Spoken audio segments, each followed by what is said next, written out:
Hello everyone, welcome back to my channel dot net Decoded। So आप में से बहुत लोगों ने रिक्वेस्ट किया था video on not getting interview calls, क्योंकि ऑलमोस्ट सभी लोग ये सिचुएशन फेस कर रहे हैं। बहुत इंटरव्यू के कॉल्स नहीं आ रहे हैं, हम बहुत जगह पे अप्लाई कर रहे हैं। तो हम आज ही इस वीडियो में वही देखेंगे कि क्या इशू हो सकता है, कौन सी स्ट्रेटजी हमें यूज करनी है, कौन से स्किल्स होने चाहिए, how to increase your visibility.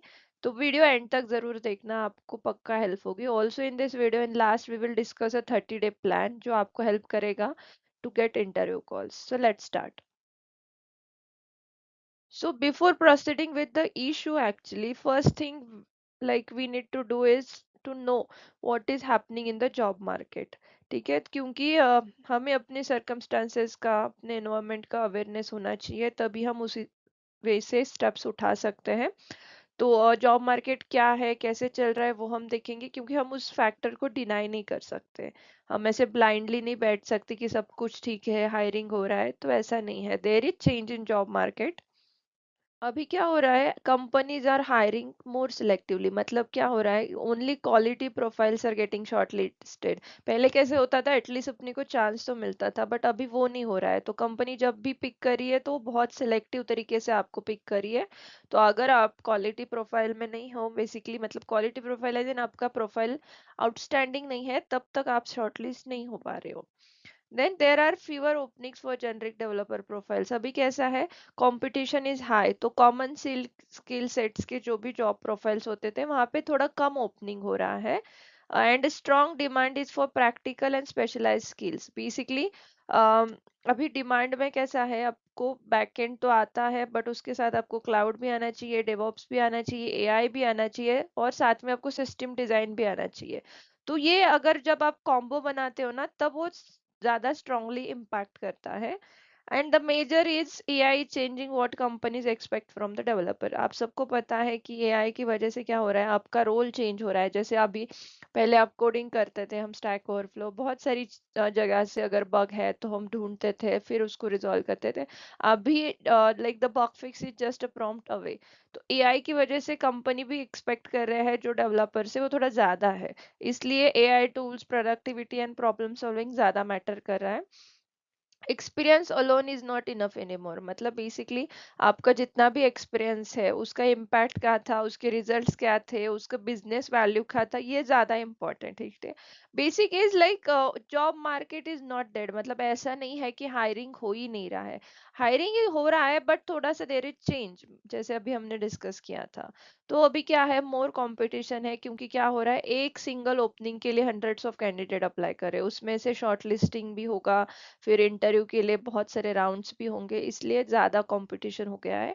Then stricter screening, मतलब आपका रिज्यूम जो है वो एटीएस से फिल्टर हो रहा है। रिलेवेंट कीवर्ड्स अगर आपके रिज्यूम में नहीं है तो आप शॉर्टलिस्ट ही नहीं होगे। अगर आप शॉर्टलिस्ट नहीं होगे तो आप, तो फर्स्ट जो होता है ना मेन गेट ही, वो पास, अगर आप पास नहीं कर पा रहे हो तो आगे आप फिर जॉब के लिए कुछ अपीयर भी नहीं हो पाते हो। तो resume is the most important thing. Next is skill shift, क्योंकि क्या हो रहा है, कंपनीज अभी ज्यादा प्रिफर उस कैंडिडेट को करी है जो इन डिमांड स्किल के साथ है, जो जॉब रेडी स्किल के साथ है, इसलिए स्किल शिफ्ट भी हो रहा है।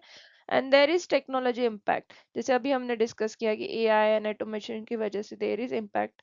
एंड अभी क्या हो रहा है, क्वालिटी ओवर क्वांटिटी। मतलब 10 की जगह पे अब 5 ही लोग हायर कर रहे हैं, एंड 5 लोगों से ही, मतलब बेसिकली क्वालिटी काम की उम्मीद की जा रही है, एक्सपेक्टेशंस है, इसलिए हायरिंग भी कम हो रहा है। ठीक है, so this is what currently happening in job market.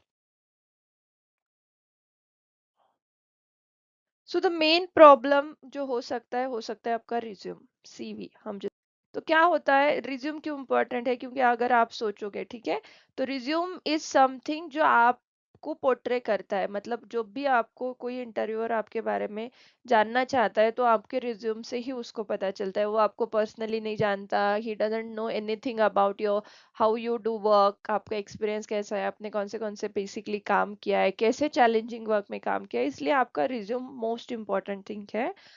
आपका क्या है, बिफोर मतलब बेसिकली इंटरव्यू के लिए आपको अपियर होने से पहले आपका रिज्यूम फिल्टर होना सबसे इम्पोर्टेंट है। अगर आपका रिज्यूम फिल्टर ही नहीं हो रहा है तो आप अपियर ही नहीं कर पाओगे।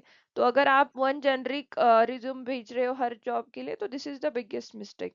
क्या होता है, हम एक कॉमन रिज्यूम बना देते हैं, हर जॉब के लिए हम वही रिज्यूम अटैच करते हैं, बट ये अभी वो स्ट्रेटजी बहुत पुराना हो गया है, पहले ऐसे चल भी जाता था लेकिन अभी नहीं चलेगा। अभी आपको क्या है, आपको आपके जो भी जॉब डिस्क्रिप्शन होता है, जहाँ पे भी आप अप्लाई कर रहे हो, वहाँ पे उस हिसाब से आपको अपना रिज्यूम बनाना पड़ता है। क्योंकि जो आपने स्किल मेंशन हुए वो जॉब डिस्क्रिप्शन से अगर मैच नहीं करते हैं तो आप फिल्टर पास नहीं कर पाओगे। फिर अगर आपने बहुत सारी टेक्नोलॉजीज मेंशन कर दी है बट क्लियर स्पेशलाइजेशन नहीं है, मैंने 10-15 लिखा है बट वो अलग अलग जॉब प्रोफाइल में है, अलग अलग रोल पे है, तो भी वो काम नहीं करेगा। Your resume describes your responsibility not impact. मतलब आपने क्या क्या किया ये आपका रिज्यूम बताएगा, बट आपने कैसे किया है ये आपका रिज्यूम नहीं बता पा रहा है basically. And we are missing relevant keywords, क्योंकि देखो कोई किसी के पास भी, किसी भी एचआर के पास या रिक्रूटर के पास इतना टाइम नहीं है कि वो आपका रिज्यूम पूरा पढ़े, क्योंकि उनके पास like in hundreds basically resume applications आते हैं। तो वो क्या करते हैं, कीवर्ड्स नोट करते हैं, हाईलाइट करते हैं। तो वो अगर आपके रिज्यूम में मिसिंग है तो आपका चांस कम हो जाता है। देन प्रोजेक्ट एक्सपीरियंस आपने क्लियरली नहीं लिखा होगा ना, टारगेट रोल से जो कनेक्टेड है, तो भी आपका रिज्यूम शॉर्टलिस्ट नहीं होगा। तो सबसे इंपॉर्टेंट चीज, you need to tailor your resume for the role you want. तो आपको अपना रिज्यूम उस हिसाब से बनाना है कि जो भी आप रोल के लिए अप्लाई कर रहे हो वहां पे वो अप्लीकेबल हो। आपका इम्पैक्ट दिखाना है, नॉट जस्ट रिस्पॉन्सिबिलिटी कि I worked on this. Basically आपको बताने कि how you are able to tackle the situation, how you fix that major issue, and वो सब चीजें। तो आपका इम्पैक्ट बताना है कि मैंने ऐसे करने के बाद क्या इम्पैक्ट आया था। ठीक है। सो अगर आप बेसिकली, जैसे हमारा चैनल डॉट नेट पे डेडिकेटेड है, तो मैंने वही बोला है कि अगर for a dot net developer don't just right कि मैं मुझे सी शार्प आता है, डॉट नेट आता है, सिक्वल आता है। सो आप उनको बताओ कि सी शार्प में मैंने एएसपी डॉट नेट कोर पे भी काम किया है, मैंने वेब एपीआईज भी बनाया है, मैंने एंटिटी फ्रेमवर्क कोर पे भी किया है, SQL server, Azure and CICD. तो इसका इम्पैक्ट अलग होगा, इसका ऐसे होगा कि फुल आपको एंड टू एंड नॉलेज है डॉट नेट प्रोफाइल में। ठीक है। और नेक्स्ट इम्पॉर्टेंट थिंग है स्किल्स एक्चुअली, क्योंकि क्या है, अगर आपके पास वो स्किल्स ही नहीं है तो आप रिज्यूम में ऐड नहीं कर पाओगे, अगर आपने ऐड किया तो आप एक्सप्लेन नहीं कर पाओगे। इसलिए आपको आपके स्किल्स मार्केट अलाइंड है या नहीं वो चेक करना बहुत जरूरी है। ठीक है। तो क्या होता है बेसिकली, लेगेसी टेक्नोलॉजीज जो होती है उस पे आपको लिमिटेड अपॉर्चुनिटी मिलेंगी, क्योंकि अगर आपको बस पुरानी टेक्नोलॉजीज पता है जो कि अभी मोस्टली यूज नहीं होती है, तो बहुत लिमिटेड अपॉर्चुनिटी होती है। कंपनीज क्या कर रही है, जॉब रेडी और प्रैक्टिकल स्किल्स पे फोकस करिए। तो अगर आपका स्किल सेट वैसा नहीं है तो आप वो अपॉर्चुनिटी मिस कर दोगे। डॉन डॉट नेट रोल के साथ अभी more than just C sharp and MVC से भी ज्यादा एक्सपेक्ट किया जाता है। पहले क्या होता था, डॉट नेट आप बोलते थे तो सी शार्प एमवीसी भी आता है तो काम चल जाता था, आपको एटलीस्ट इंटरव्यू के लिए कॉल्स तो आ जाते थे। अभी वैसा नहीं होगा, अभी आपको क्लाउड आना चाहिए, APIs, DevOps, modern architecture, system design, ये सब आपको पता होने चाहिए, which will make an difference. And AI is becoming an additional advantage for developer. तो आपको जो भी एआई टूल्स है उनका नॉलेज होना चाहिए, वो आपका एक स्किल सेट है कि आप इफेक्टिवली एआई को कैसे यूज कर सकते हो। Don't learn everything, basically build a strong and relevant skill combination. मतलब अब जैसे ही हम ये सुनेंगे ना कि बहुत सब आना चाहिए, ये भी आना चाहिए, वो भी आना चाहिए, थोड़ा सा पैनिक होने लगता है कि कैसे करना है।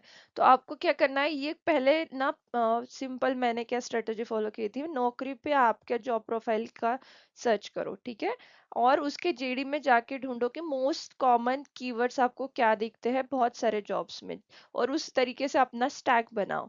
ठीक है। तो जैसे मैंने फॉर एग्जांपल, अगर आप डॉट नेट डेवलपर हो तो आपको C sharp, ASP dot net core, web API, entity framework and SQL, ये तो बेसिक सेट है, मोस्टली ये होता ही है। उसके साथ आपको फिर अजूर आना चाहिए, डॉकर आना चाहिए और सीआईसीडी, इसका नॉलेज होना चाहिए। These are additional skills.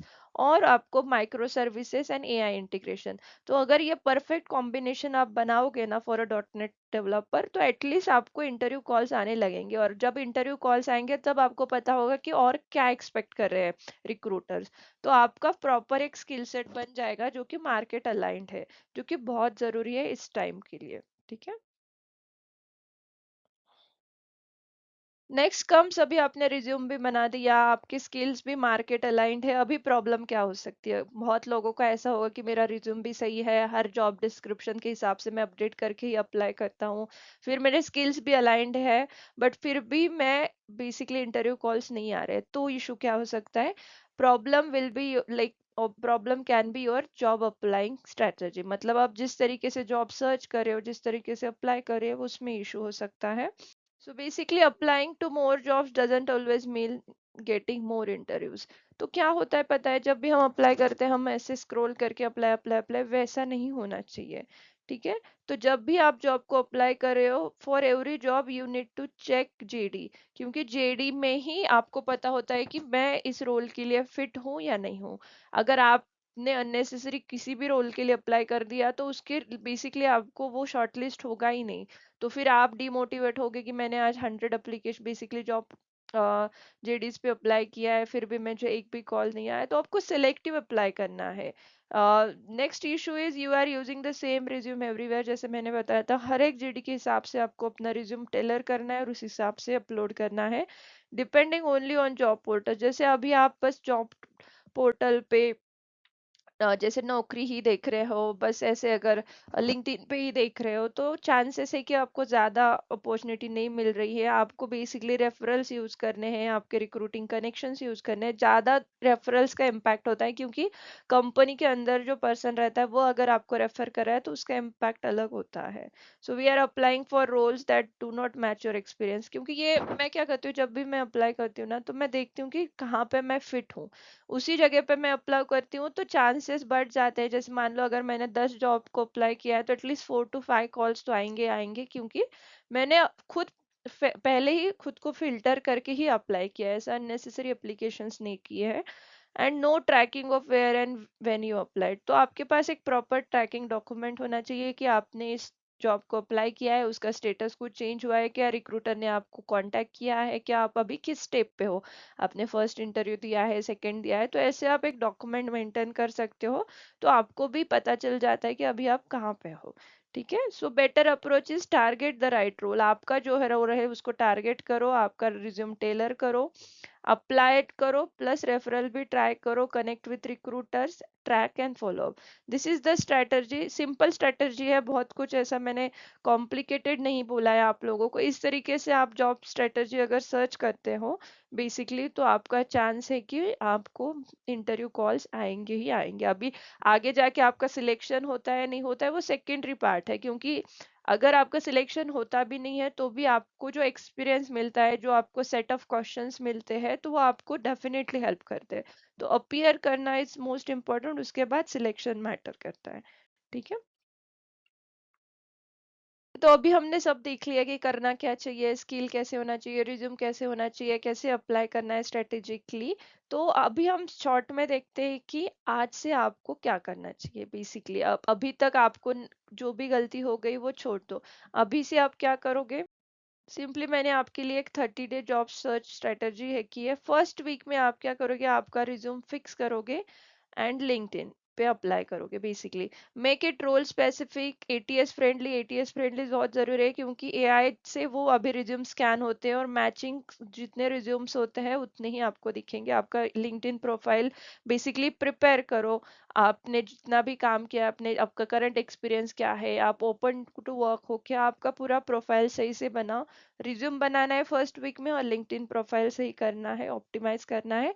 Week 2 पे आपको आइडेंटिफाई करने हैं और टारगेट रोल्स, बेसिकली आपको समझना है, अंडरस्टैंड करना है जॉब रिक्वायरमेंट क्या है एंड आपकी स्किल में क्या गैप है।